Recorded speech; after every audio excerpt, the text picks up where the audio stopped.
औरत जैसे ही अपने पति के साथ करीब होने वाली थी, तभी उसने उसकी कमर पर हाथ रखा और उसी पल उसके होश उड़ गए, क्योंकि उसे उसकी कमर से 9 पूंछें निकलती हुई दिखाई दी।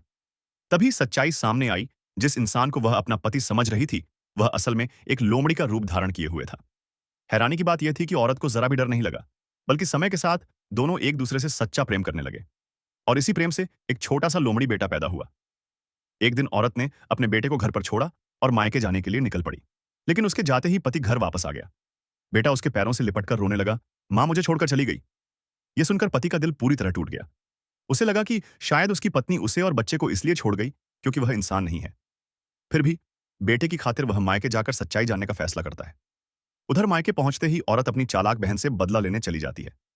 असल में जायदाद के लालच में उसी बहन ने उसे जहर दिया था और खाई में धक्का दे दिया था। उसी हादसे के बाद उसकी जिंदगी की दिशा बदल गई थी। गुस्से में आकर औरत अपनी बहन को मारने ही वाली थी, लेकिन पूरा परिवार उसी के खिलाफ खड़ा हो गया। एक भी इंसान उसका साथ देने को तैयार नहीं था। लगातार अपमान और तानों से औरत लगभग टूट चुकी थी। तभी अचानक उसका पति वहां पहुंच गया। सबके सामने उसने औरत का हाथ थाम लिया और मजबूती से उसके पक्ष में खड़ा हो गया। उस पल औरत को एहसास हुआ, खून का रिश्ता जरूरी नहीं, जो मुश्किल वक्त में साथ दे वही अपना होता है।